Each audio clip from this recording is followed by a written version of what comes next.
Olá, boa noite a todas as pessoas que estão aqui hoje, e todas as pessoas que porventura vão assistir a gravação de mais um webinário da série Cidades em Perspectiva, do INSPER, e hoje o tema é mudanças climáticas e saúde urbana. Muito prazer, meu nome é Juliana Mitkiewicz, eu sou professora do INSPER e estou como coordenadora da iniciativa Mulheres e Territórios, do Centro de Estudos das Cidades, Laboratório Arquifuturo, e do Centro de Gestão e Políticas Públicas do INSPER, e também coordeno o Programa de Extensão e Impacto Social da escola. Hoje eu vou ser a moderadora dessa sessão. Bom, hoje vamos conversar um pouco sobre o tema que não está apenas nos noticiários ou nas grandes conferências internacionais, mas já está impactando diretamente o nosso dia a dia, que são as mudanças climáticas e como elas afetam a saúde das pessoas que vivem nas cidades. Bom, nós estamos vivendo tempos de mudanças profundas e rápidas, e a meta global de limitar o aquecimento de 1,5 graus, que parecia uma luz no fim do túnel, está cada vez mais distante. E as previsões mais recentes têm apontado que estamos caminhando para um aumento de temperatura para mais de 2 graus e até mais de 3 graus. Isso significa que a gente precisa nos preparar agora, com urgência, para essa nova realidade, antes que sejamos, né, pegos aí desprevenidos, como está acontecendo por mais uma enchente, por mais uma onda de calor ou uma crise hídrica.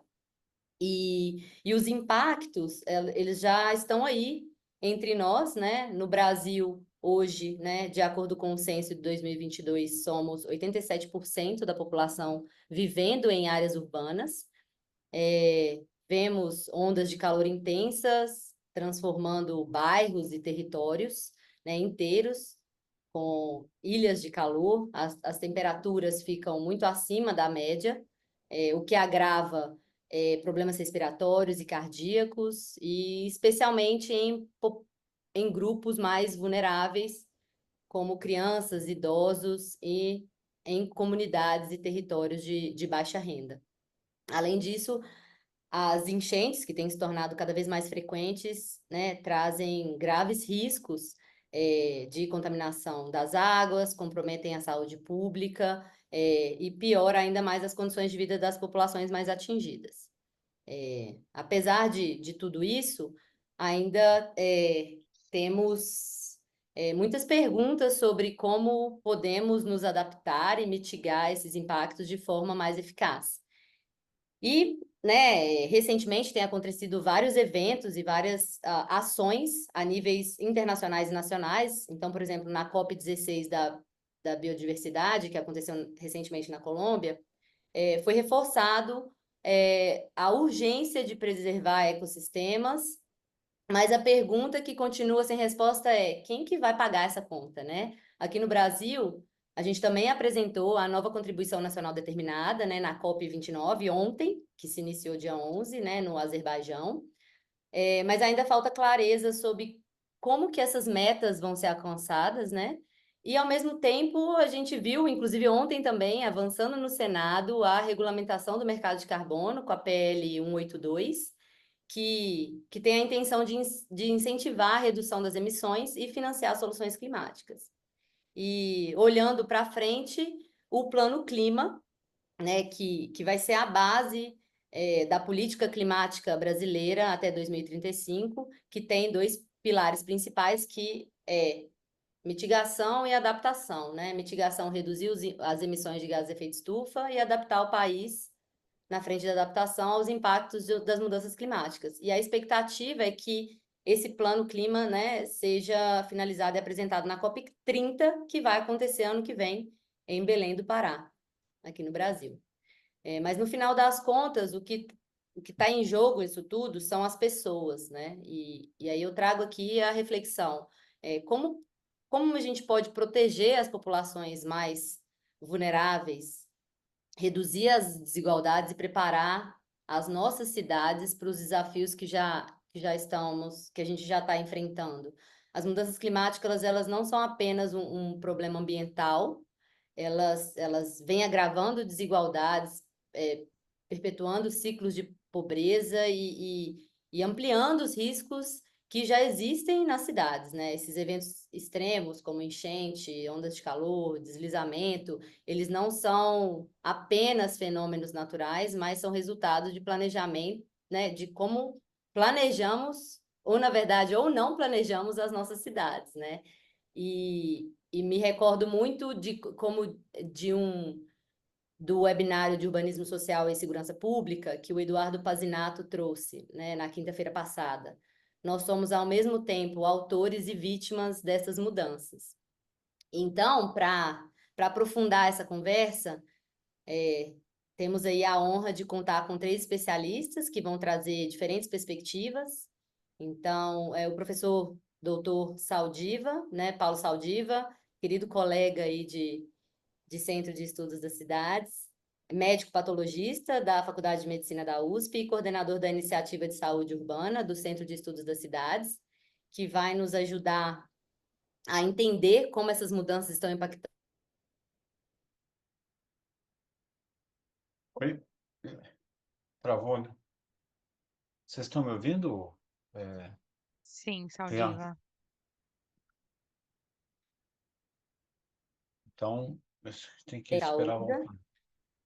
Que Ah, vai nos tá. mostrar como as mudanças climáticas não afetam apenas as pessoas, mas também a forma como as empresas operam e planejam seu futuro, né? E explorar como que o aquecimento global impacta a economia, e o papel das empresas na adaptação climática. E, por fim, não menos importante, o Rian de Queiroz, geógrafo, pesquisador e coordenador de projetos socioambientais da Redes da Maré. Ele vai trazer uma visão de como as comunidades mais afetadas estão se organizando e se adaptando às mudanças climáticas. Então, antes de passar a palavra para o professor Saldiva, eu queria só informar algumas informações de ordem prática, que durante a sessão nós vamos enviar pelo chat a biografia mais detalhada dos palestrantes e o catálogo de links de publicação. E ao final das apresentações, nós teremos uma conversa com os palestrantes, e aí vocês, todos que estão aqui, podem nos enviar perguntas através do Q&A que está aí no começar nosso painel compartilhando sua análise sobre mudanças climáticas e impacto na saúde urbana. Obrigada, professor. Bom, pessoal, muito obrigado por aqui. Para mim é uma honra. Eu já advirto que eu sou um médico, né? Não sou um grande é, especialista em clima, em gestão urbana, mas eu vejo as consequências do que eu estou, das mudanças que estão acontecendo, e tanto em escala global, que a gente tem uma rede de pesquisadores que estuda 740 cidades do mundo, como também no Brasil, em nível de cidades. Nossa unidade de observação é cidades. Então, nós temos 1.830 cidades onde a gente tem dados de indicadores de saúde grosseiros, como internação e mortalidade, porque são eventos extremos, né? Que a pessoa tem que procurar um hospital ou morrer, né? E temperatura com base diária nos últimos 20 anos. E o nosso desejo aqui no INSPER é descer em nível de território pequeno, né? Então, para quem mora em comunidades, o Ian vai dizer que é muito diferente um distrito de uma comunidade carente, e mesmo dentro de cada distrito você tem regiões que formam micro-ilhas de calor. Ou seja, então existe o downscaling, transformar isso em, em precisão urbana para fazer intervenção, porque eu vou defender o conceito de que o prefeito é muito importante. Essas mudanças de abatimento de gás de efeito estufa, que estão sendo objeto de acordos, eles envolvem o planeta como um todo, mas para quem mora em cidades vai interessar o que o prefeito vai fazer. Como que ele, que mora naquela cidade, vai resolver o problema dele, da inundação, do deslizamento e das ondas de calor. Bom, feita essa introdução, que eu acho importante situar, né, eu vou focalizar em temperatura. Eu não vou falar nem doença por mosquito, que está chegando, né? Os mosquitos, as arboviroses, por exemplo, estão dominando o Brasil, estão mudando o seu território, estão chegando, era uma doença de litoral, está chegando no centro-oeste, porque mudou chuva e mudou a temperatura. e, ao mesmo tempo, e também deslizamento, porque você tem regiões montanhosas, né? Que sempre foram de risco, mas agora, as chuvas estão mais acentuadas, estão mais frequentes, e, consequentemente, os deslizamentos estão mais frequentes. Então, eu vou falar de temperatura em si.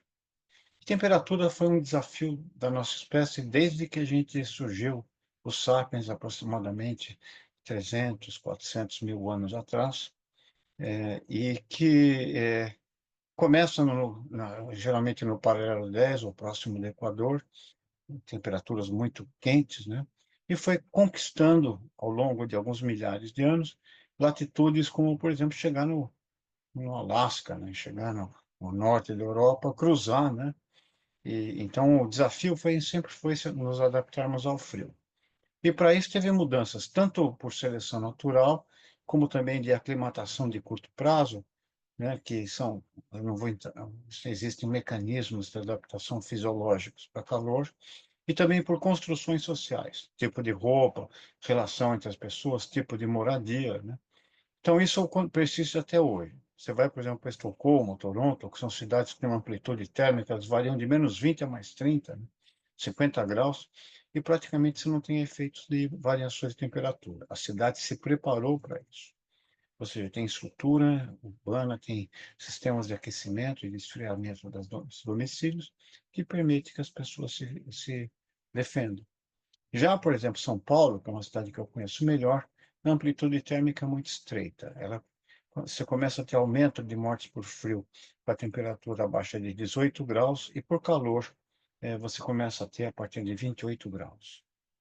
Então, mortes, eu não estou falando só de adoecimento. Então, você vê que a nossa faixa de conforto térmico é muito pequena, pela natureza da cidade, pela precariedade das habitações e pela desigualdade social que nós temos.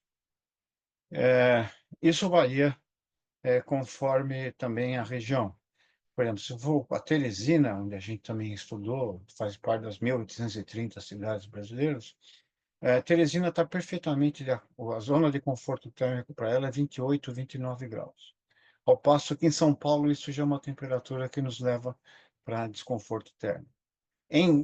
Por outro lado, em São Paulo, 22, 23 graus é a zona de conforto térmico excelente, enquanto que em Teresina já tem o risco de morrer por frio, já aumentou. Então, isso também depende de mecanismos adaptativos.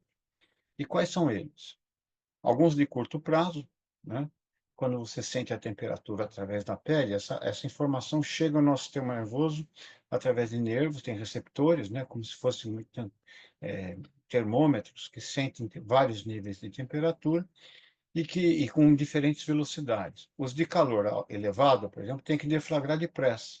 Você tem que ter a mão do fogo, senão você queima a mão. Então, alguns têm uma velocidade de transmissão muito grande e outros são mais lentos. Então, essa família de 7, 8 famílias de receptores térmicos leva isso para o sistema nervoso e atinge dois lugares. O lobo frontal, que nos dá consciência, está frio, está quente, e outros que vão para o sistema nervoso autônomo, que promovem alterações fisiológicas. Se está calor, você tem vasodilatação, diminui o metabolismo cerebral, diminui o metabolismo corpóreo. Você, por exemplo, você deixa de produzir tanto hormônio tiroidiano, adrenalina. Então, existe uma redução da velocidade da máquina para diminuir a produção de calor, abre a temperatura, a periferia das artérias para você trocar calor, poder colocar o calor interno para fora. Todos vocês que já estiveram numa praia ou num lugar muito quente e levantaram depressa, devem ter passado por uma sensação às vezes, uma tontura, né, uma semivertigem, que é a vasodilatação e o tempo que demora para voltar a fechar. No frio, você vê que as pontas dos dedos, a ponta do nariz, começam a ficar brancas. Tem vasoconstrição, aumenta o metabolismo interno, e tem uma espécie de gordura que a gente tem, a gordura marrom, que existe muito em fetos e crianças pequenas, né? Você imagina, o bebê está a 37 graus no colo do útero, dentro do útero, e cai na vida, né? Então, o tempo até o termostato dele amadurecer, tem uma espécie de uma gordura que queima ATP e libera calor como se fosse uma lareira interna. E só que isso nas crianças ainda não amadureceu e nos idosos quebrou, né? Você tem a aterosclerose que impede que os vasos dobrem, o diabetes que dá uma desnervação, e a mesma resposta fisiológica a vários outros estímulos vai ser comprometida com a idade. Então, nós temos aqui no caso do Brasil, e muitas partes do mundo, não só a mudança de temperatura vai ocorrer, mas a demografia das cidades vai mudar. Nós vamos ter cada vez mais gente velha e, consequentemente, com mais doenças crônicas. Ou seja, não é só o mundo que vai esquentar, ou as nossas cidades que vão esquentar, mas a vulnerabilidade vai aumentar. Então, não adianta só o pessoal da modelagem atmosférica dizer que vai aumentar tanto a temperatura. Vai aumentar tanto a temperatura, está se evitando 2 graus, né? Eu já não sei se já passamos disso, e também está aumentando o número de vulneráveis. Por isso que a Europa é muito vulnerável às ondas de calor. Não, os países do Big South e dos países europeus, notablemente Itália, Espanha, que tem uma população idosa, Portugal, eles têm uma população muito vulnerabilizada. Bom, qual que é o resultado disso, né? Então, para dar números, essa resposta também não é homogênea na cidade. No caso de São Paulo, a gente tem, se você for ver, dois distritos com morfologia completamente distinta. Você vai para Itaquera, Guaianazes, nós construímos marquetes do deserto do Saara com laje de concreto, sem árvore. Ali, as ondas de calor são o problema.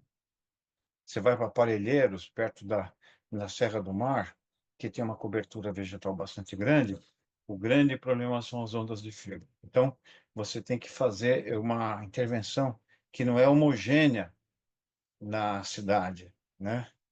Ela tem várias, é, várias respostas. Foi que nem na Covid, né? O mesmo vírus, a mesma cepa do vírus fez com que a mortalidade, a letalidade variasse 9 vezes no território. Em outras palavras, para a Covid, o CEP foi mais importante que a cepa. Ou seja, indicadores socioeconômicos são mais importantes do que o resto, a capacidade de se infectar e de cuidar das suas doenças. Então, só para se ter uma ideia, para cada aumento, quando você chega nas temperaturas, nos extremos de 5% das temperaturas, o risco de morrer em São Paulo aumenta 50%. 50% de uma cidade que morre 200 pessoas por dia, quase 100 pessoas a mais por dia. As faixas etárias são abaixo de 9 anos e acima de 70. As principais doenças são doenças respiratórias, cardiovasculares e infecção urinária. Poder explicar depois, em outro momento, por quê. E também agora, só para acabar, porque está faltando menos de 1 minuto para mim, essas queimadas que vieram como uma consequência da seca e das mudanças de uso e ocupação do solo, fizeram com que os níveis de poluição nas cidades brasileiras do Sudeste chegassem muito altos. Só que isso já acontecia na região norte, né, Porto Velho, Rio Branco, já tinham níveis acostumando há muito tempo com isso. Então, vamos para a região norte, os níveis de material particulado fino superaram 500 microgramas por metro cúbico de partículas finas. O padrão diário do MS é 10. Então, a gente imagina... Então, isso causou uma espécie de onda tóxica, e só que em São Paulo, em Ribeirão Preto, chegou também a a níveis impensáveis. Então, o que aconteceu foi que, além do desconforto que a maior parte sentiu, ardor nos olhos, dificuldade para dormir, teve gente que adoeceu e teve gente que morreu. E essa é a minha tese como médico. Nós temos que colocar a saúde humana como um elemento importantíssimo na narrativa dos efeitos climáticos e precificar essa morte prematura, os atendimentos, a perda de produtividade, e dizer para a população que criar um momento político aonde você vai dizer que as mudanças climáticas já não estão ocorrendo em lugar remoto, mas estão acontecendo nas nossas cidades, dentro da janela da nossa vida de tempo, não é um evento futuro, e afeta a nós mesmos e as pessoas que a gente gosta. E talvez com isso você consiga modificar e dar condições políticas para os prefeitos tomarem medidas que não serão consensuais. Em outras palavras, fundarmos a sociedade protetora do ser humano. Muito obrigado pela oportunidade.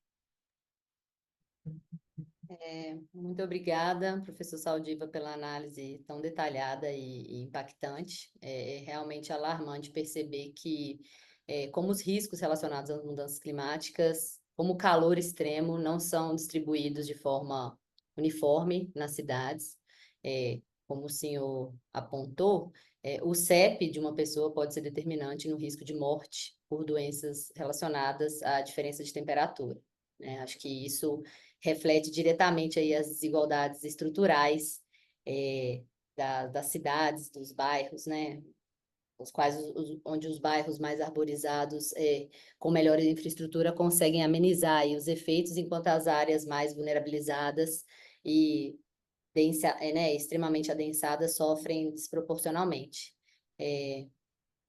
Mas essa questão também não afeta apenas a saúde pública, né? Ela também tem impactos diretos e indiretos na economia, acho que nas empresas e nas comunidades onde elas atuam, e entendo que acho que é aí que entra a importância, né, do setor privado de se engajar, não apenas nas ações voltadas para as suas operações, mas também colaborando com soluções, né, de adaptação climática que beneficiem toda a sociedade.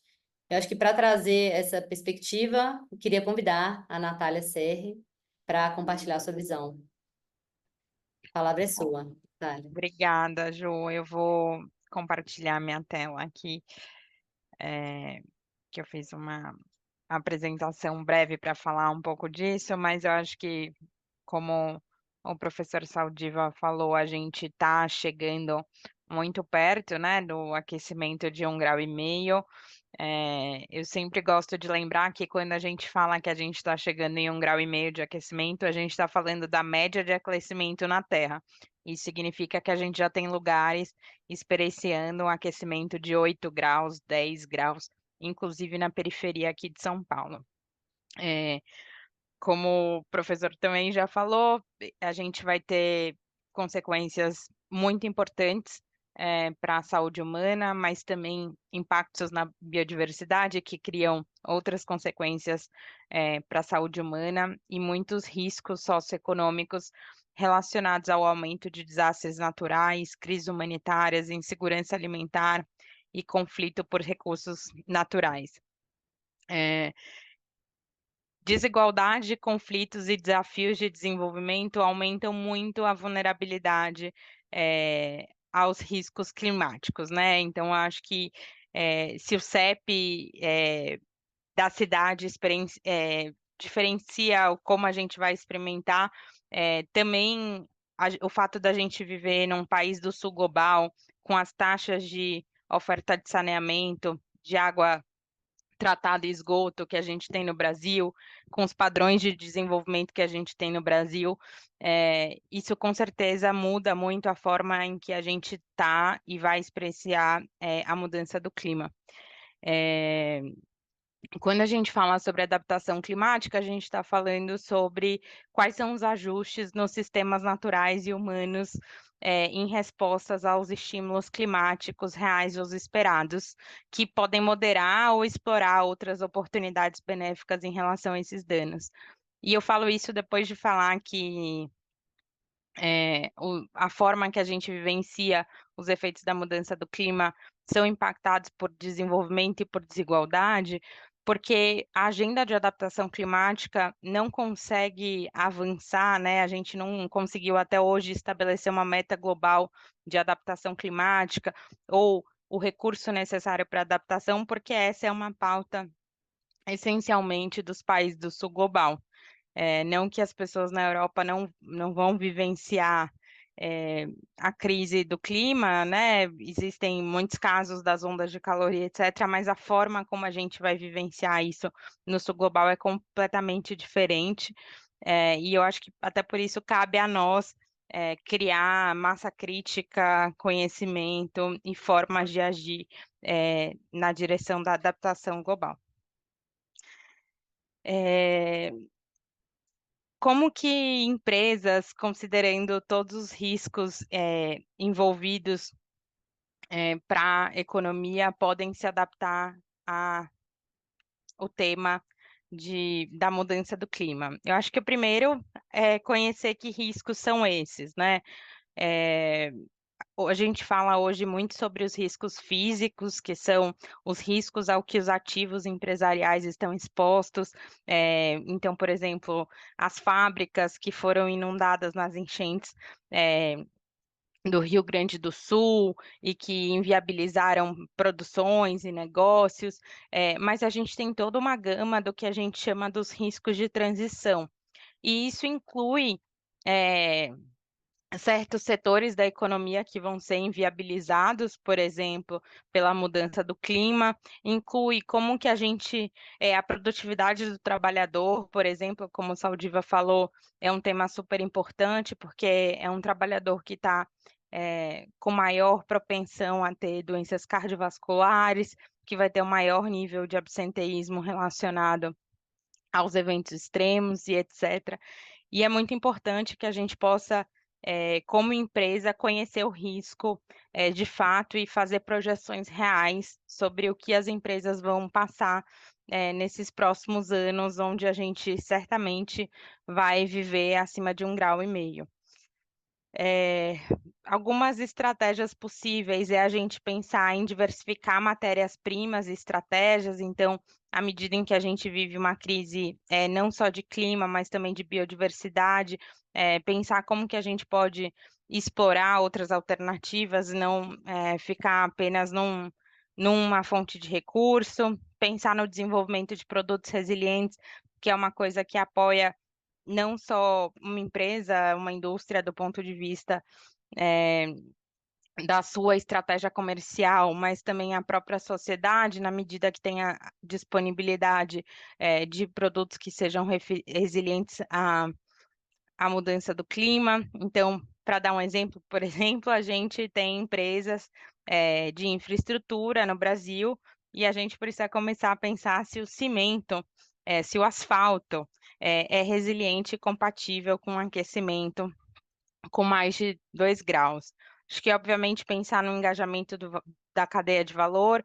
Hoje, as grandes empresas no Brasil, por demanda de mercado, por uma grande pressão de mercado, estão mais ou menos engajadas no combate, no enfrentamento da mudança do clima, mas é papel dessas empresas também cooperar com empresas menores e fazer com que a sua cadeia de valor, sua cadeia de fornecimento, seus clientes também se engajem no enfrentamento à mudança do clima. Tem todo o tema, como eu falei, de infraestrutura e novas tecnologias, então como as empresas vão de fato modernizar, né, sua produção, garantindo aqui algumas novas possibilidades de infraestrutura mais resiliente. Um ponto muito importante, que acho que tem muita relação com o que o Saldiva falou, é sobre estabelecer protocolos ligados ao trabalho em condições adversas de clima.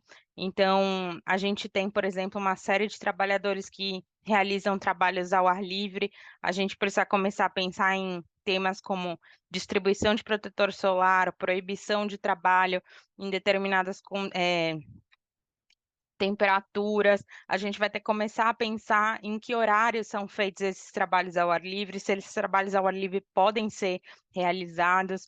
Já existem pesquisas com resultados muito expressivos sobre exposição ao sol de trabalhadores, por exemplo, da agricultura, e como isso tem impacto em doenças renais, por exemplo.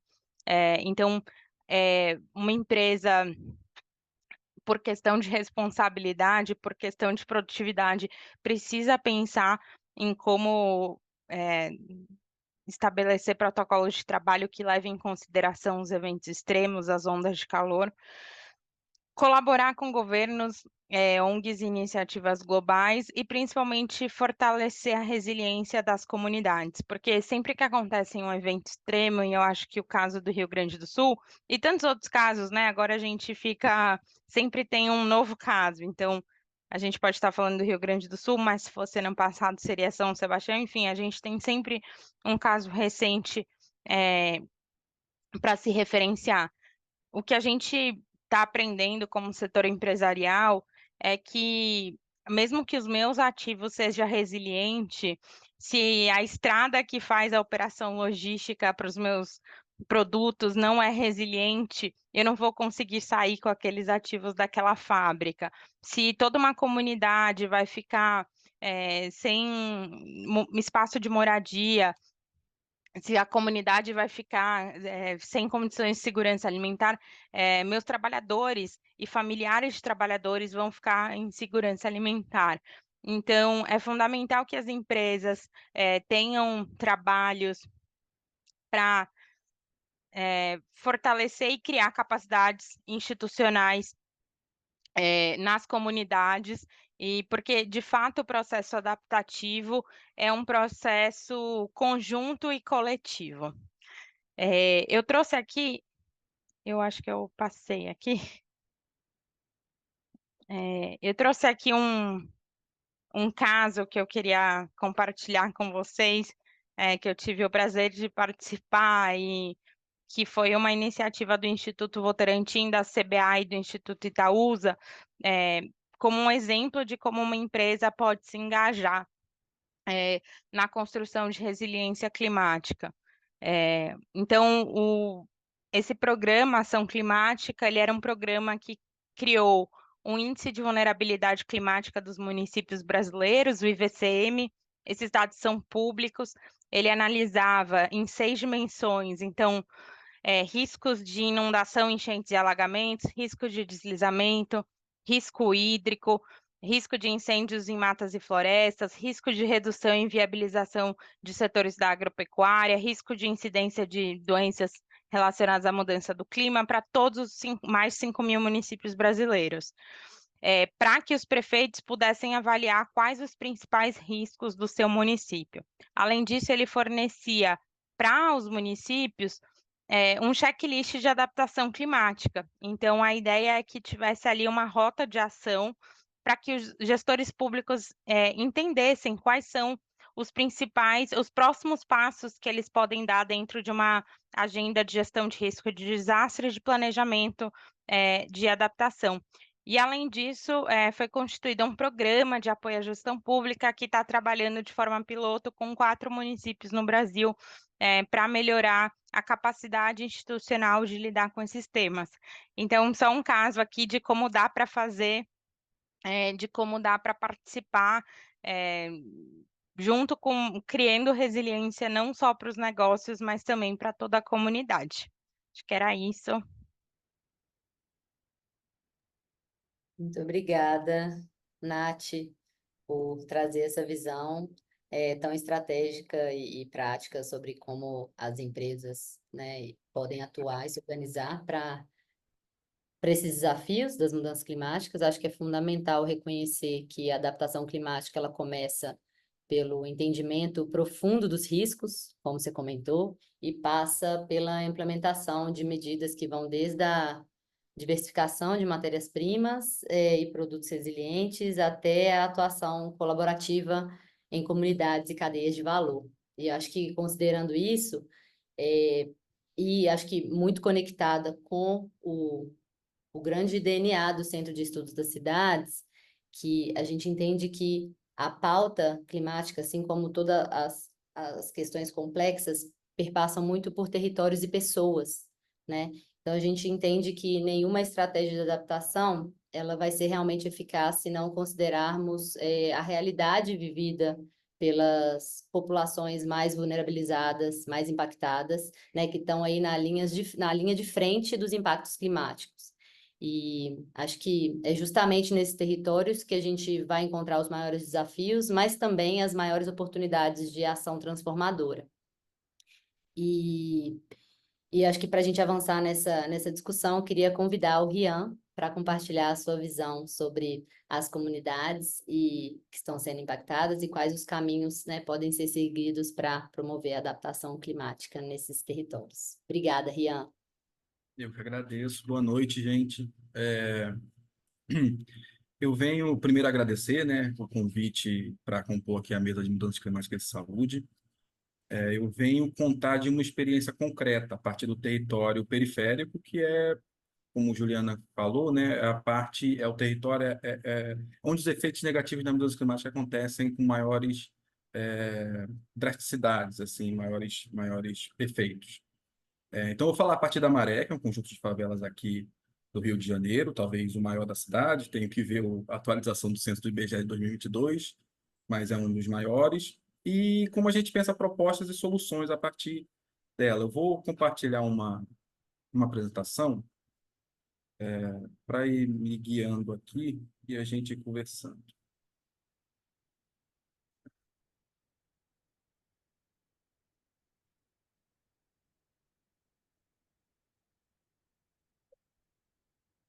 Então, como eu disse, eu parto da experiência concreta aqui da Maré. Em primeiro lugar, eu queria destacar que esses desafios climáticos nos territórios periféricos faz parte desse grande conceito que a gente entende como injustiça climática, em que quem Rian, produz... desculpa só te Perdão. interromper, a gente não está vendo a sua apresentação na tela cheia, se você puder, Ah, não tá. não está na tela cheia.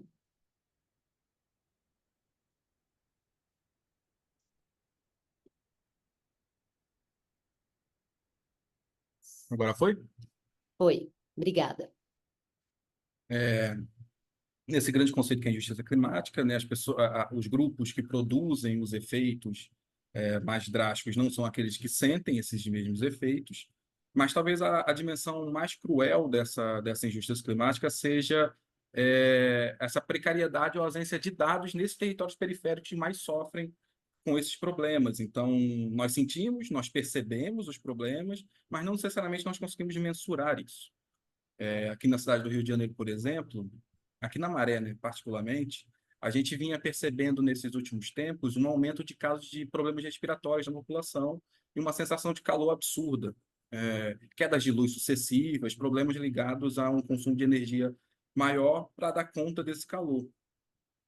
Ao mesmo tempo, as estações meteorológicas, as estações na verdade, de medição de qualidade do ar, elas estão numa escala mais regional, e não há nenhum problema nisso. As políticas públicas são baseadas nesses dados, não há nenhum problema nisso, a princípio, mas a gente acredita aqui na Rede da Maré que, partindo do território, partindo da localidade, você tem dados mais apurados para pensar políticas públicas. E aí foi nesse sentido que a gente pensou um projeto como o Respira Maré, que era criar justamente um diagnóstico de qualidade do ar e ilha de calor aqui na Maré, mas pensando na metodologia que pudesse abarcar ou ser replicado também em outros territórios, que a gente pudesse conversar com outros territórios periféricos e pensar talvez uma rede de monitoramento auxiliar ou complementar à oficial. E eu vou começar de uma maneira mais heterodoxa mesmo, apresentando alguns resultados já de como foi feita essa pesquisa, que foi aconteceu no ano passado, então o que ela trouxe para a gente de dados, de coisas interessantes. Começo aqui, eu não vou trazer todos os resultados pelo tempo que a gente tem aqui, vou trazer só dois. Um é sobre temperatura, então a gente vai discutir ilha de calor, e o outro eu destaquei o dióxido de nitrogênio, que foi um dos parâmetros de qualidade do ar que nós medimos. Só esses dois, mas tem outros. Começando por ilha de calor. Aqui está o mapa da maré, aqui à esquerda, né? Se você reparar bem, ela é bem conformada entre, de um lado, uma via que nós chamamos aqui de Avenida Brasil, no Rio de Janeiro, de um outro lado da linha vermelha e é cortada pela linha amarela. Então, as três principais vias da cidade do Rio de Janeiro para deslocamento, entrada e saída da cidade, cortam ou passam ou contornam o que é o conjunto de favelas da Maré.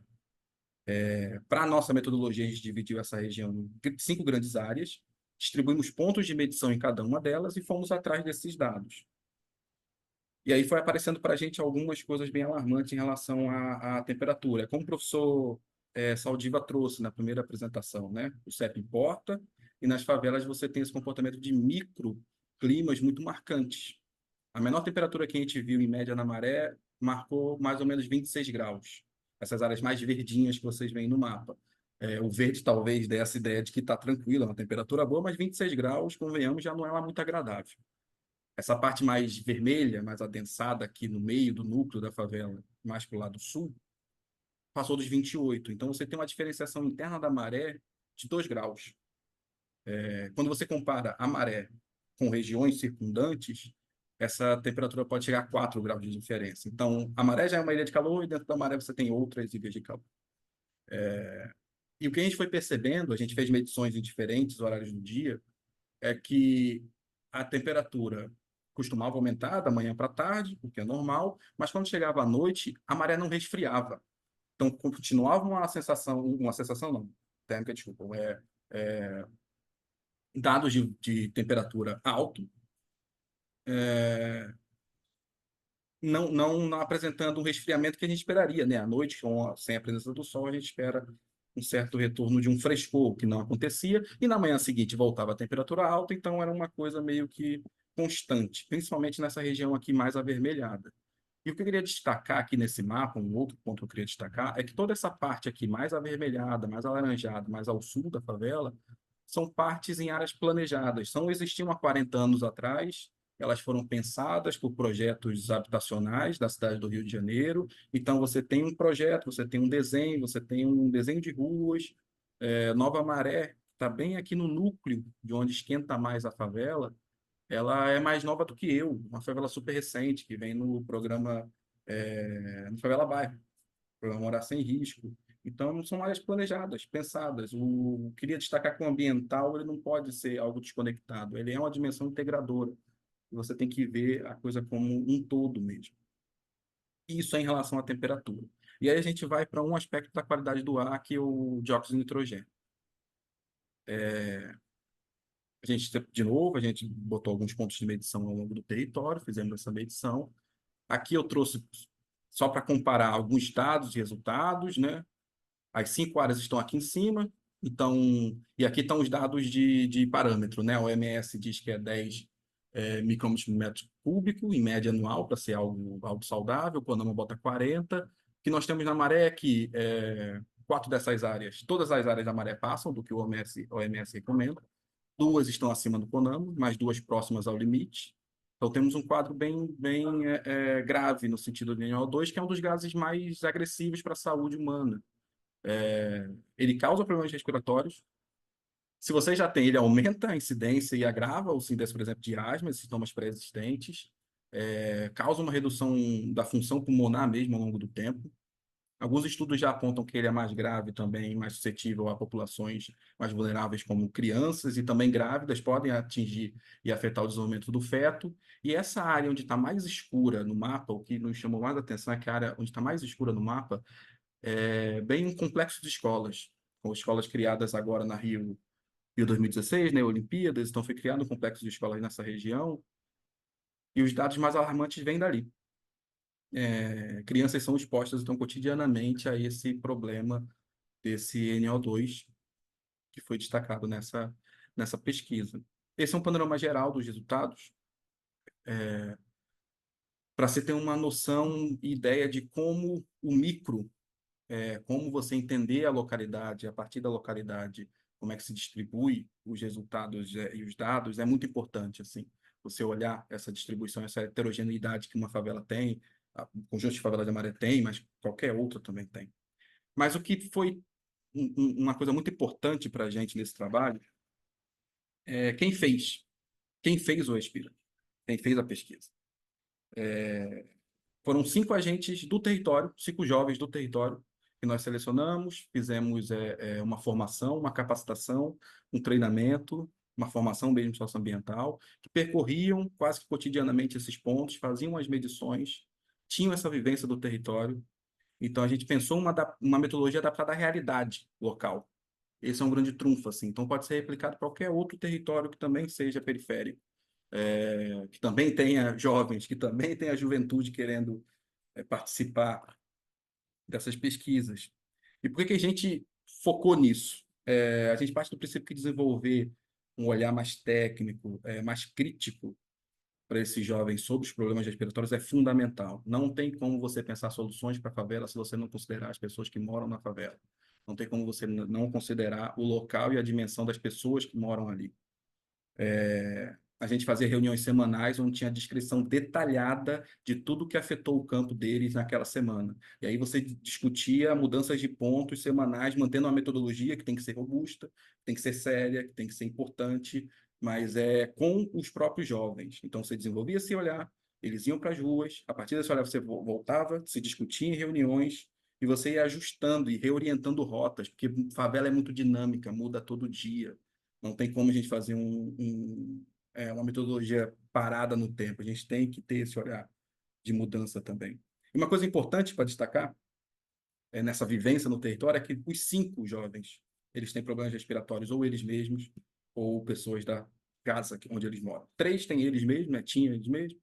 2 pessoas que moram na casa, e eles não faziam esse link entre ter problemas respiratórios e as condições em que a Maré se encontrava, não criava esse link. É aquilo, como eu trouxe no início da apresentação, a gente sente, a gente percebe, mas a gente não mensura. Então, isso foi muito importante, assim. Prosseguindo, o que fazer, então, a partir da experiência do Respira? Meu tempo está acabando aqui, eu vou tentar ser um pouco mais rápido. O que fazer a partir, então, dessa experiência do Respira? A gente pensa muito em que é importante criar uma rede complementar de monitoramento de territórios periféricos. A partir desse aparelho aqui, a gente consegue fazer as medições. Então, se a partir desses aparelhos, a partir de jovens, conseguimos fazer medições, a gente consegue fazer em todas as favelas do Rio de Janeiro, em todas as favelas do Estado e do Brasil, dá para fazer em qualquer território, desde que respeitando as especificidades e sentando junto com a população e definindo pontos de medição que sejam estratégicos e representem a realidade local. Você começa a mensurar realmente o problema e você pode pensar políticas públicas, pode pensar intervenções a partir disso. Ter essa qualidade de definição de problema é muito importante. Nós criamos um sistema de bolsa para manter esses jovens no projeto e também gerar renda para esses jovens. Isso é muito importante. Então, dá para se criar um sistema de bolsa para estudantes via programas de políticas públicas. Aqui no Rio de Janeiro, você tem o Guardiões do Mangue, pessoas no território que são selecionadas para cuidar do manguezal do Rio de Janeiro. Você também tem os Jovens Negociadores pelo Clima. Então, já há uma experiência que dá para casar um com o outro e você realmente pensar uma maneira de sustentar esse jovem mais tempo nesses projetos, formando esse tripé que é muito importante para combater qualquer injustiça climática, que é uma formação, uma capacitação, pesquisa e geração de renda. É importante também não tirar nunca essa dimensão para jovens que moram em favela, nunca. Você tratar a justiça climática. Então, entender como a gente pode alocar esse recurso de maneira mais perene, mais sustentável, se é algo a longo prazo mesmo. Mas destaco, para além do poder público, essa parceria entre organizações de base local, que foi o que nós fizemos aqui da Rede da Maré, mas com organizações de sociedade civil. Esse projeto, por exemplo, foi financiado pelo ICS, Instituto Clima e Sociedade, e as universidades. A gente tinha uma parceria com a UFRJ, então a gente usava muito a estação que tem na UFRJ para comparar dados, para validar dados, para a gente ter um suporte metodológico mesmo. É importante ter essa tríade junto, mas não só fundos de financiamento, empresas privadas, todo o rol de atores que também participam da sociedade, também são afetados por essa desigualdade e injustiça climática, participar e ter o seu lugar de discussão. Então, só em considerações mesmo, finalizando. Essa experiência foi importante aqui para a Maré, porque a ameaça deixa de ser só uma ameaça, ela se torna um risco. No momento que ela se torna um risco, a gente pode fazer alguma estratégia de mitigação ou intervenção. Então, a percepção se torna evidência. Esse é o primeiro ponto que a gente destaca dessa experiência do Respira. Que tem uma valorização da mobilização de diagnóstico territorial fundamental. É feito com as pessoas do território, a partir das pessoas do território e para as pessoas do território. Isso é muito, muito válido e muito importante. Tem-se essa capacidade de você exportar essa metodologia para outras áreas e formar realmente uma rede complementar de monitoramento de qualidade, seja de qualidade do ar, seja de temperatura e umidade. E essa urgência de pensar políticas contínuas permitam essas pessoas mais afetadas pela mudança climática poderem intervir no seu território. Então, não é apenas um protagonismo que acontece teoricamente ou no plano abstrato, mas é prático, dando para essa galera empoderamento a partir da formação e capacitação, de você realmente saber como é que funciona a medição de qualidade do ar e temperatura, de você realmente saber como funciona um instrumento de medição e se apropriar disso. É importante esse apoio financeiro e logístico para as iniciativas locais de monitoramento e ação climática e essa necessidade de integração entre bases de dados. E aí eu queria deixar uma provocação, para o debate mesmo, nós queríamos muito integrar esses dados que nós estávamos levantando com os dados da saúde, mas não necessariamente eles batem, porque é uma subnotificação muito grande, não necessariamente as bases se conversam, não necessariamente os dados que nós produzimos conversam com os dados que a política pública produz, e aí gera um problema muito grande. Eu trouxe, por exemplo, das favelas que foram criadas ou dos conjuntos habitacionais, que depois se tornaram favelas, criados pelo Estado. Oficialmente, aquela parte mais ao sul, aquela mais afetada pela ilha de calor, elas não são favelas reconhecidas oficialmente. Então, você já tem uma subnotificação dos problemas da maré, porque oficialmente o Estado não reconhece como favela, embora na prática seja. Então, há esses dilemas que é muito problemático para fazer esse casamento dar certo. Mas a saúde, por exemplo, era um dos pontos mais caros para a gente. Nós não conseguimos cruzar essas informações. Há uma subnotificação muito grande. Eu peço desculpas, passei um pouco do meu tempo, mas encerro aqui a apresentação e agradeço, assim, gente. Obrigado. E aí abre-se para perguntas.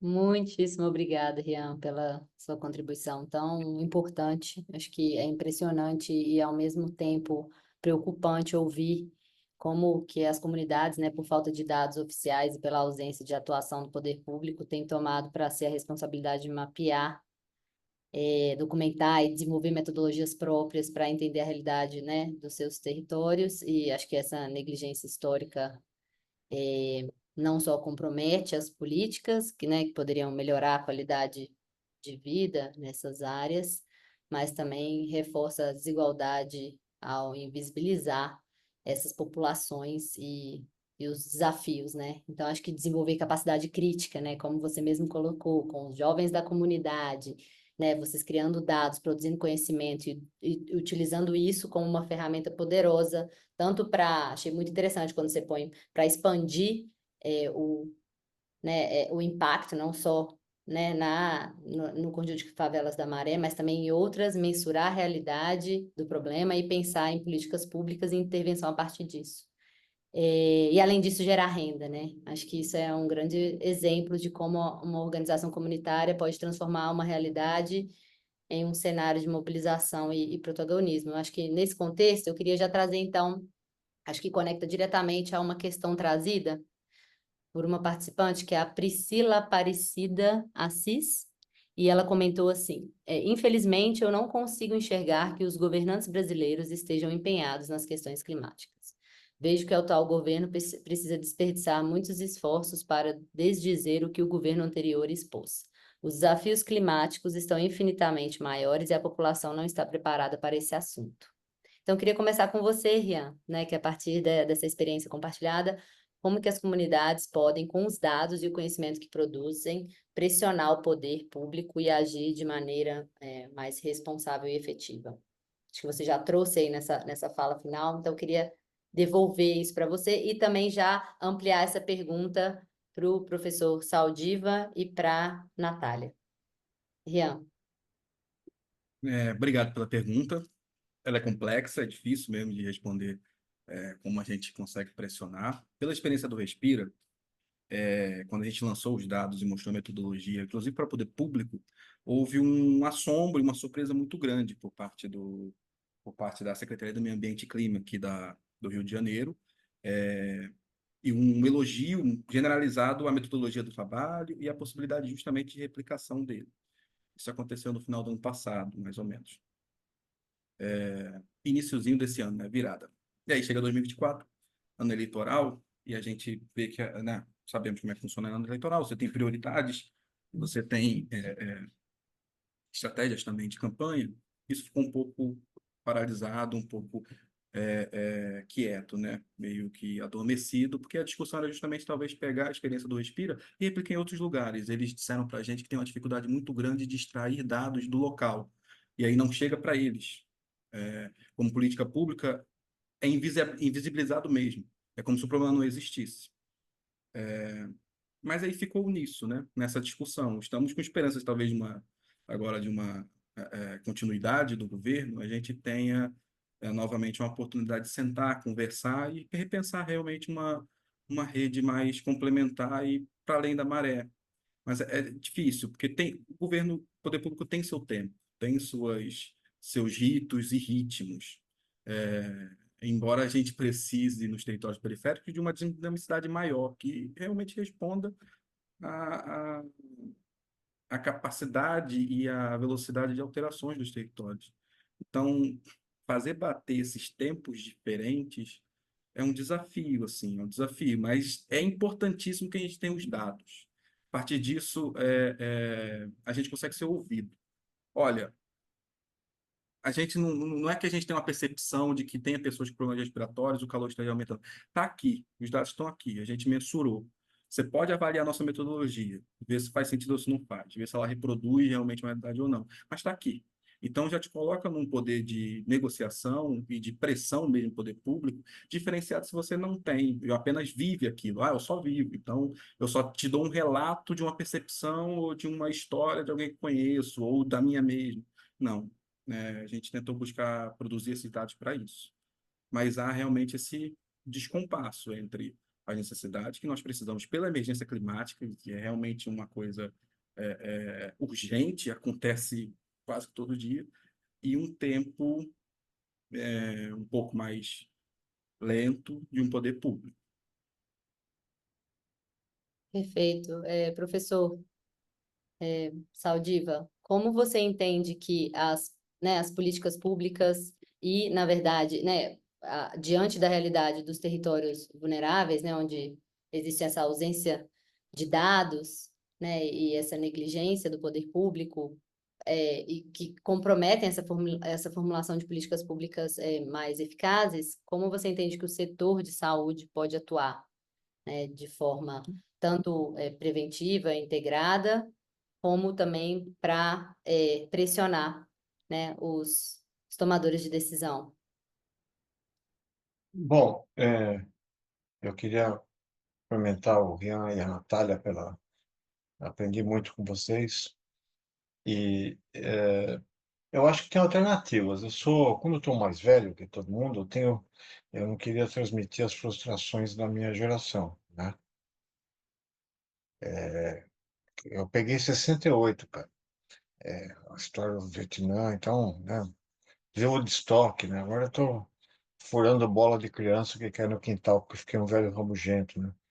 Então, tem alternativas. Primeiro, você tem medidores de baixo custo, que podem ser feitos com um custo bastante barato, tanto temperatura e isso é intermediário. Segunda coisa, satélite. Satélite você consegue temperatura de superfície hoje com uma resolução de 1 por 1 quilômetro. E tem gente no Brasil capaz de fazer isso. O INPE, o CPTEC, o CEMADEM e outros trabalham com essas imagens e você consegue fazer. Mas o problema, no caso, não é tanto diagnóstico, mas de terapêutico. O diagnóstico já está feito, você sabe que esquentou, já tem conhecimento. Então, a gente não pode cair na armadilha de procurar sempre dados e procurar soluções. E aí, onde que entra meu otimismo? Eu vou pegar um exemplo, né? A cidade de São Paulo, em 2013, teve uma greve por tarifa de ônibus. Naquela época, se tirava empréstimo do BID para fazer ponte e viaduto. Transporte coletivo era visto como uma coisa que não entrava na campanha de prefeito. 10 anos depois, 11, né, ele passou a ser um tema prioritário da campanha de prefeito, por causa da mobilização popular. Então, o que um político... Ele pode não querer fazer política pública demorar para tomar, mas o que ele quer é se reeleger. Isso eu tenho certeza que eles querem. Então, acho que criando-se essa nova cidadania, esse pessoal novo que saiu para medir, conscientizar a população, vai estar votando daqui a um tempo. E isso muda rápido, muito rápido. E também a gravidade da crise, né? Você vê que está tão louco o sistema que o pessoal percebeu que aquilo que era dito que não existia, existe. Aconteceu também com a Covid, que não existia, e existe. Então, isso muda rápido. Então, o discurso da ignorância, ele sucumbe à verdade. Quer dizer, você não consegue manter uma mentira, mesmo que ela seja articulada por redes sociais, quando a realidade aponta outro fato distinto. Então, o que está faltando também da própria universidade fazer isso, porque o sistema de progressão nas universidades ele é muito baseado no impacto da publicação científica, né? Os mecanismos que progridem na carreira, eles são mais ou menos já conhecidos basicamente na produção da ciência, mas a implementação da ciência não. E a implementação tem que ser feita exatamente como está sendo colocado. Ele primeiro tem que ser feito junto com o gestor, porque o gestor não adianta você chegar lá, descobrir um negócio e fazer um seminário na gestão pública que não gruda. Moisés descendo do morro com 10 artigos na Science e fazendo um seminário. Não vai, faz 3.500 anos que isso não funcionou. Então, esse aspecto messiânico ele tem que ser feito primeiro com uma pergunta feita pelo gestor que tem um orçamento para fazer. E a segunda, com a coparticipação da sociedade, né? Essa assimetria que ainda existe em todos os setores, na ciência também existe. Eu não posso criticar muito a ciência, senão daqui a pouco estão dizendo que a ciência não serve para nada e vão cortar fundo de pesquisa. Então, no Brasil é perigoso o que você pode fazer, mas acho que a universidade tem um papel a fazer isso. Premiar não só a Discovery Science, que é de alto impacto, mas também premiar igualmente aqueles que querem fazer implementação de políticas públicas. Então, eu acho que o que a gente pode fazer agora na saúde, Juliana, terminando bem, primeira coisa é quer dizer, a saúde está mais equipada do que os outros setores para fazer isso, pela capilaridade. Saúde e educação, né? São os dois sistemas que têm maior capilaridade. Você consegue fazer políticas integradas em nível federal, estadual e municipal numa campanha de vacinação. E a saúde, ela está muito mais preparada na área de prevenção para febres transmitidas por mosquito, desde o tempo do Oswaldo Cruz. Tem que incorporar clima. E esses outros agravos, né, doenças crônicas. E eu acho que eu faria um programa de capacitação do programa de saúde da família para lidar com essas coisas. Saber quando que a pessoa, um checklist bem objetivo para saber quando é que você tem que levar aquela criança ou aquela pessoa doente para um hospital para tentar consertar a descompensação das doenças que ele teve para ir fazer a doença. Então, eu acredito muito no papel da saúde, e a saúde tem uma capilaridade boa para fazer essa divulgação junto às comunidades. Como já aconteceu com campanha de diabetes, como já aconteceu contra HPV, né? Se você mudar essas coisas, hipertensão, saúde masculina, o outubro rosa, né, para câncer de mama, quer dizer, você tem esse discurso que pode funcionar quando você fala de clima. Então, eu acho que esse seria um papel importante da saúde, já que você pode fazer muito pouco, e quando você faz é muito tarde para remediar isso, é você tratar melhor os que vão ser afetados, identificar melhor. Isso que eu faria agora. No pronto-socorro ambiental do planeta, eu capacitaria quem está amassando o pé no barro nas comunidades a entender melhor isso. Excelente. Bom, Nath, eu vou aproveitar e, na verdade, já trazer uma próxima pergunta, que eu acho que a gente está aqui falando, né, do poder público, né, falamos de diferentes atores da economia, então tem, né, o terceiro setor, a comunidade, a academia que o professor trouxe, né, a iniciativa privada, mas tem uma pergunta que a Maria Scaff traz, que Oi, não sei se vocês vão falar sobre isso ao longo do painel, mas os desastres naturais que tenho visto ultimamente, consequências das mudanças climáticas, deixa todo mundo com uma sensação muito forte de impotência. O que nós, indivíduos, podemos e devemos fazer? Nossa, eu acho que tem até um nome para isso, né? As pessoas têm um sentimento que já foi classificado pela Associação Americana de Psicologia, que é de ansiedade climática, que de fato fala sobre esse medo que a gente tem das incertezas do futuro que são trazidas pelas condições do clima, e eu acho que é natural que a gente tenha mesmo receio, né, do futuro. Uma vez eu ouvi a Marina Silva dizer que o Freud liga todo o nosso desenvolvimento, né, como todo o desenvolvimento da lógica humana, a nossa relação com a natureza.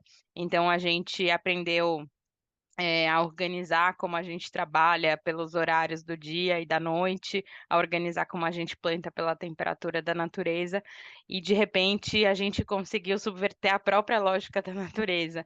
Então, de fato, subjetivamente, isso é muito impactante. E eu acho que esse é o grande desafio da nossa geração, enfim, de todos, assim, porque de fato é super complexo os cenários que a gente está vivendo. Mas eu acho que a gente precisa se engajar em alguma coisa e falar na escola do filho sobre esses temas, ler sobre esses temas, participar da comunidade do bairro, participar, porque eu acho que, de fato, como o Saldiva falou, assim, o tamanho da crise é tão grande que a gente deve gerar, de fato, uma mobilização pública em torno disso, e na passeata do clima, enfim. Eu sou uma otimista e acho que a gente está chegando num ponto da crise onde a gente está, de fato, conseguindo trazer mais pessoas para esse debate. A gente está agora no Brasil vivendo uma discussão super relevante do ponto de vista de saúde, que é o fim da escala 6x1, né? Que a gente a gente pode não necessariamente fazer um vínculo direto, mas a gente tem vários benefícios do ponto de vista da saúde do trabalhador e que a continuidade da escala 6x1 no cenário de mudança do clima de aquecimento global podem ter efeitos que a gente ainda nem conhece. Então, acho que existe capacidade de mobilização e a gente tem que, como indivíduo, se engajar nessa mobilização para o mundo melhor, porque é isso que vai fazer a gente se sentir um pouco menos impotente em relação ao tamanho da crise que a gente está vivendo. Perfeito, Nath. Obrigada. E queria aproveitar aqui trazer uma pergunta para o Rian. Quais as ações e políticas de médio prazo você recomendaria aos novos gestores municipais para melhorar a resiliência e reduzir os impactos nas áreas mais afetadas, a partir do conhecimento, de produção de conhecimento que vocês estão gerando aí? Eu acredito que, como eu trouxe na apresentação, falar aqui da experiência do município do Rio de Janeiro, né? Tirar daqui da experiência do município do Rio de Janeiro, que já está sendo feito, na verdade. A secretaria tem programas muito bons, assim, muito robustos, para pensar a juventude periférica e a produção de soluções a partir da juventude. Eu mencionei o Guardiões do Mangue, mas tem cada favela uma floresta. Eu acredito que juntar essas experiências que a secretaria já tem experiência de fazer, já sabe como fazer, com essas insurgentes, ou pelo menos essas pesquisas que vêm desses territórios periféricos, fazer um grande match disso é muito importante, assim, pegar, de um lado, uma experiência já orçamentária, uma experiência já da prática, e do outro, essas metodologias que vêm surgindo e vêm se apresentando como muito viáveis e possíveis no nosso território. Gostaria de ressaltar de novo essa necessidade de você pensar bolsas e estímulos para os jovens participarem da pesquisa e permanecerem nessas pesquisas. Não ser algo apenas pontual, ou chegar, é preciso de um dado de um território, e aí numa pesquisa que vai durar ali 2 meses, a gente contrata alguns jovens, eles ficam apenas num setor da pesquisa, que é essa produção de dados nas ruas, eles têm conhecimento do território. Não, não vai por aí, é uma receita de fracasso assim muito grande, retumbante. Então, é você pensar políticas públicas que considerem uma geração de renda, uma incorporação desses jovens na cadeia inteira dessas pesquisas de levantamento de dados, uma formação mais continuada mesmo. Eu acredito que essas experiências que o Rio tem tido, principalmente aqueles guardiões do mangue, que você tem pessoas, né, agentes locais desses territórios do manguezal que participam desse levantamento de dados, mas de uma noção como um todo. Bato muito nessa tecla, assim, acho muito importante. Penso numa escala meso, né, numa escala meso de políticas, a gente fomentar ou ir para esse lado. desse tripé que eu trouxe, dessa formação, com essa pesquisa, essa geração de renda nessas populações. Obrigada, Rian. Temos uma pergunta aqui para o professor Saldiva. Incrível a sua, do Quintino, do Ivo Quintino. Incrível a sua suavidade de abordagem sobre a sobrevivência do ser humano diante das rígidas mudanças climáticas. E aí, como nós, enquanto indivíduos que interagimos principalmente em nossas áreas técnico-criativas, podemos contribuir para esse processo e ir além de nossas especializações para atuar como parte de uma sociedade mais ampla e comprometida para a proteção da saúde humana. Bom, eu agradeço muito o elogio, né?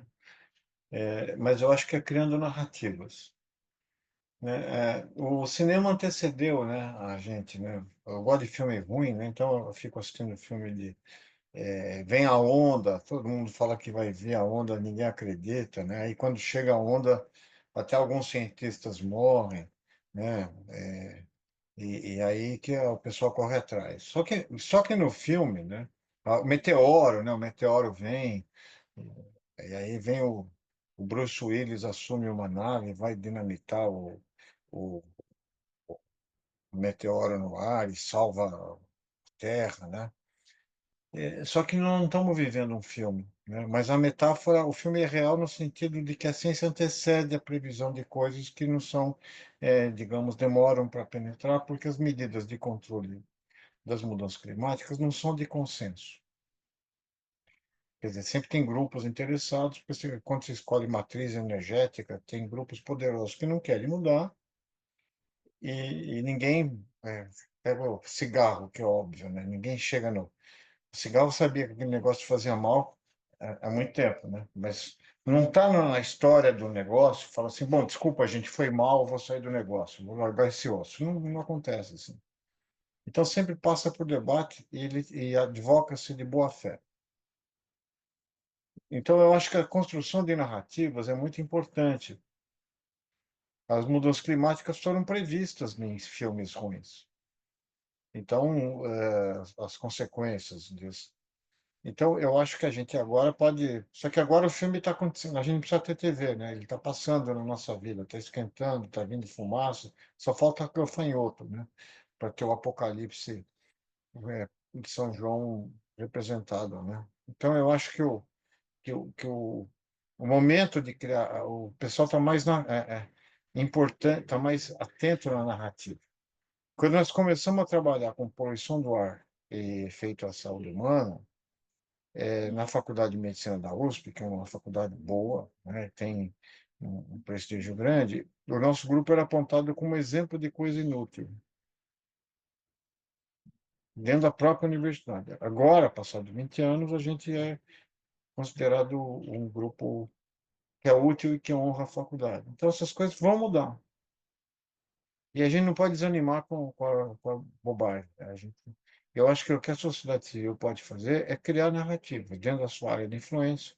Se o indivíduo é comunicador, ajudar a fazer isso. Se ele é professor, também ajudar a fazer isso. E não fazer uma narrativa ideológica, uma narrativa de catequização das pessoas. Mas, como aconteceu na Maré, ensinar as pessoas a medirem, né? Quer dizer, isso chama-se parceria, isso chama-se simetria na construção de novas políticas. Então, eu acredito, por isso que estou dizendo, agora a coisa pegou, mas eu vou fazer uma analogia com as pessoas como são. A pessoa vive como um maluco, comendo demais, bebendo demais, que nem a gente faz, né? Consome mais energia, faz tudo. Aí ela fica doente e vai para a UTI. E aí ela tem força para sair do trilho. Quando o indivíduo quase morre, ele costuma mudar. Fala, agora eu vou tomar jeito. É o que possivelmente eu imagino que vai acontecer. A pergunta que eu fico é: quantas pessoas vulneráveis vão morrer, ou vão adoecer, ou vão perder tudo que tem por causa dessa atitude? Quer dizer, eu não tenho medo que a humanidade vai desaparecer. A minha pergunta é: quem vai desaparecer? são os mais pobres e vão sobreviver os mais ricos. Quer dizer, nós vamos fazer uma seleção natural não baseada em propriedades físicas, organizacionais, mas em propriedades econômicas. É isso que a gente está propondo. Por isso que eu digo que a questão ambiental hoje, e vou acabar por aqui, não é uma questão ambiental ou de saúde ou ecológica, é uma questão de cidadania. É questão de direitos fundamentais das pessoas. É questão de dignidade humana. E, nesse sentido, as ciências atmosféricas deveriam dialogar com as humanidades. Alguns conteúdos da filosofia, da sociologia, da antropologia, têm que permear o cálculo, a projeção e outras coisas desse tipo. Então, eu diria que esse seria o diálogo de fusão de áreas do conhecimento, onde entra a sociedade e você não distingue ciências humanas das exatas, porque as humanas também são exatas e as exatas não são desumanas, né? Então, eu acredito que a gente tem que fazer uma mistura e mandar para frente e tentar mudar isso o quanto antes. Muito obrigada, professor. Antes de eu fazer a última pergunta, acho que para os 3 especialistas, eu gostaria, na verdade, de lembrar as pessoas que estão aqui nos assistindo de responderem à pesquisa de satisfação. Por favor, ela está aqui no chat e que foi enviada para vocês. É muito importante para a gente entender a percepção de vocês.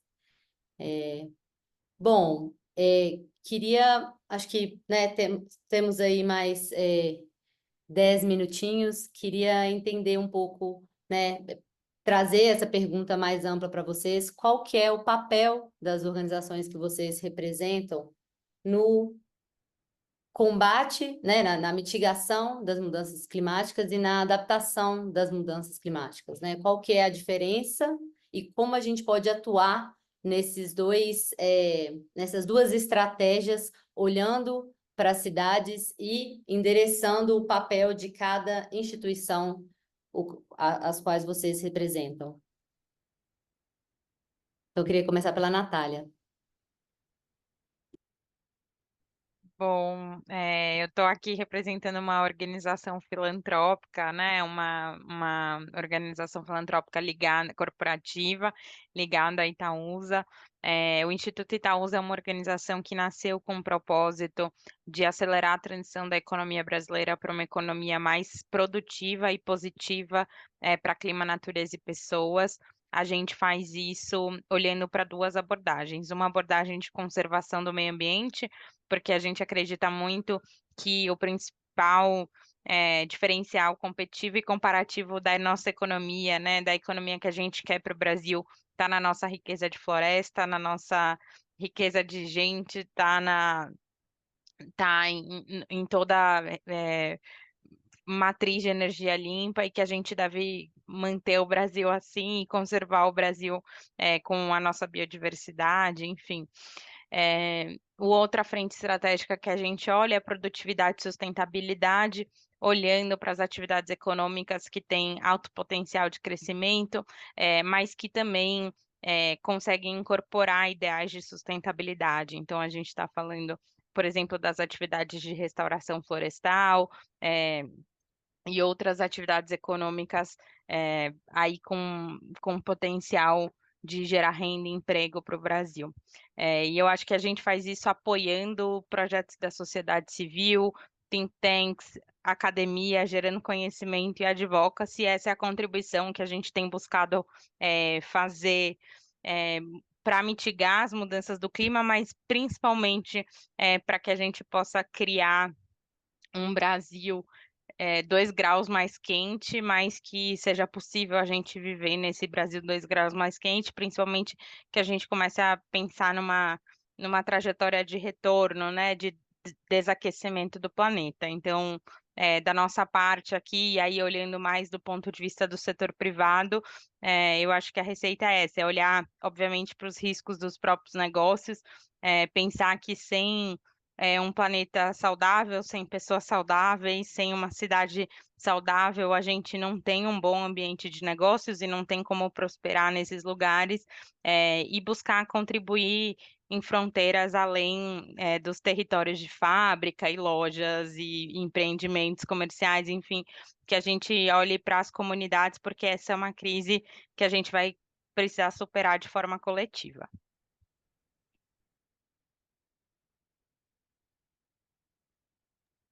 Rian? Eu falo muito a partir da experiência de uma organização não governamental, a Rede da Maré, e a gente se organiza aqui na redes, né, o nosso trabalho, mais ou menos em 4 grandes eixos de atuação. Um deles é a produção de conhecimento, uma produção de conhecimento qualificado a partir do levantamento de dados locais, territorializados, a mobilização e articulação, mobilização com os internos, com nós, moradores, em prol desses temas tão importantes e tão sensíveis e que nos impactam e atravessam, então, não só o meio ambiente, mas todos os outros também atravessam territórios periféricos e acontece aqui na Maré, saúde, educação, segurança pública, arte, memória, identidade, e articulação com parceiros, com parcerias estratégicos que possam ajudar a gente nessa construção de um ideário diferente, assim. A terceira é a experiência, a parte experimental mesmo da experiência, laboratorial, testar. Então, são soluções testadas, buscar soluções que sejam testadas e deixando no território. E a última é a incidência política. Então, a gente age muito, a partir do nosso olhar, de uma formalização de uma demanda qualificada, testada, para a gente provocar o Estado a assumir algumas posições e cumprir com os direitos de territórios periféricos, particularmente aqui o caso da Maré, mas que não se restringe somente aqui. Então, é a partir desse olhar que a gente enxerga esse tema e faz as propostas, assim. Professor Saldiva? Bom, eu acho que dentro do setor é meio acadêmico, né? E eu posso dar um exemplo prático. Eu acho que a intervenção no corpo urbano, ele vai vir por urbanistas e não por profissionais de saúde. Então, como eu procuro entender a cidade a partir do adoecimento e da morte das pessoas que moram nela, que é como se fosse um diálogo entre o corpo humano e o urbano, a gente fez essa parceria com o INSPER porque a gente pode ter o diagnóstico, mas a terapêutica não está com a gente, está em outros setores. E também porque o INSPER, do que eu conheço, é a única instituição universitária que tem gente da comunidade como docente. Quer dizer, o que é uma situação que reduz bastante, qualifica bastante o diagnóstico, né? O ensino. E eu estou aprendendo aqui. Eu estou aprendendo com essa ideia. Eu virei talvez um médico da cidade também, não só do corpo. E acho que temas como a violência, o clima, eles têm aspectos que vão além da segurança pública ou da climatologia. Eles vêm da organização do espaço urbano, né? Então, a ideia de um urbanismo forense, né, onde quem está deitado na mesa de autópsia é a cidade, me seduz. E então é isso. E levar também para, como já disse a Natália, a saúde tem que ter uma coisa que chama hospitais saudáveis, né? Mas não é só reciclar papel, lata, e imprimir frente e verso, porque isso o banco faz, qualquer empresa faz. Eu acho que o papel dos hospitais é estender a sua visão para fora do hospital também. Então, como é que a pessoa chega lá?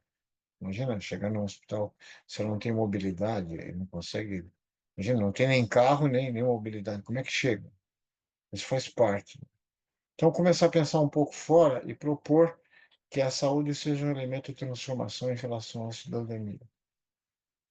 Eu acho que esse é o componente fundamental da cidadania. Então, eu não sei se eu vou ter tempo, né? Eu acho que eu já estou naquela fase que eu estou no bico do corvo. Mas é o que eu chamo de idade de risco, viu, Rian, Natália? Você vai riscando os amigos da caderneta, assim. Então, eu acho que talvez tenha pessoas que a gente tenha formado que continue isso. Talvez essa seja a minha função. Perfeito. Eu acho que a gente tem uns. Quer comentar, Natália? Não? Vamos lá. Acho que a gente tem aqui uns minutinhos mais. Acho que só para encerrar e para essas quase 200 pessoas que estão nos assistindo, queria que cada um de vocês talvez pudesse fazer uma recomendação prática, como se fosse um call to action, né? Uma chamada para ação que vocês dariam, né? Para todos esses atores essenciais para enfrentar os impactos das mudanças climáticas nas cidades, né? Que são os prefeitos, os cidadãos, o setor privado, né? Em outras palavras, acho que se vocês pudessem dar um conselho, apontar, na verdade, uma ação prioritária, qual seria e para quem? Posso começar? De maneira muito rápida mesmo, muito direta. Ouçam efetivamente a galera do território. Incorporem nas políticas públicas e façam um diagnóstico robusto dos reais problemas enfrentados nos territórios. Endereça ao poder público no geral. Assim.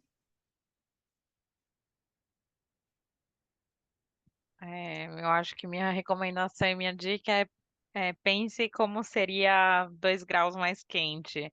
Em tudo, em qualquer profissão que você está, em qualquer lugar, em qualquer cadeira que você está sentado, incorpore essa visão no seu processo de tomada de decisão, assim, como que isso funciona num lugar com 2 graus a mais, um lugar com uma grande quantidade de efeitos extremos ligados à mudança do clima. Então, acho que a gente precisa pôr isso agora como uma variável em qualquer processo de tomada de decisão. Eu vou pensar pequeno, estou falando para as pessoas cuidarem de si mesmas, como é que eu faria para cuidar de mim mesmo e das famílias, dos nossos familiares. As pessoas, quando adoecem, né, adoecem porque vão contrair infecções ou descompensar doenças crônicas. Então, a primeira coisa é, nesses períodos, cuidar melhor das doenças que têm. Para a criança, se fez febre, secreção, tosse e mudou o comportamento, pediatra. Para os idosos, se o indivíduo tem, normalmente ele tem, ele desidrata, né, nessas ondas de calor, então é olhar a cor da urina. Se ficou muito escura, hidrate. Se faz delírio, começou a piorar a condição cognitiva, também avise. E prostração. Idoso não faz febre. E controlar bem as doenças cardiorrespiratórias que ele tiver. E com isso, enquanto não aparece a solução definitiva, você pelo menos cuida de você e das pessoas que você gosta, ou do seu lado, seu vizinho. Eu acho que isso é a solidariedade nessas horas é fundamental. É isso. Bom, acho que encerramos hoje com uma mensagem aí fundamental que, para enfrentar aí os desafios da mudança climática, é essencial escutar os territórios, compreender as suas demandas, valorizar o conhecimento produzido localmente, pensar nas cidades em um cenário de mais 2 graus, e na urgência de adaptá-las para proteger as pessoas mais impactadas e, por fim, né, cuidar da sua saúde e da saúde da sua comunidade, porque né, ela está no centro de tudo. Queria agradecer pela participação de todas as pessoas que estão aqui e que nós possamos seguir aí construindo cidades mais adaptadas, resilientes, humanas e saudáveis. Muito obrigada. Queria já recomendar a próxima sessão, né, de terça-feira, às 19 horas da semana que vem, teremos o webinário 5 de habitação e saneamento no nosso ciclo de palestras de cidades em perspectiva. Muito obrigada e boa noite a todos. Agradecer muito, principalmente os nossos participantes de hoje. Muito obrigada, foi um prazer.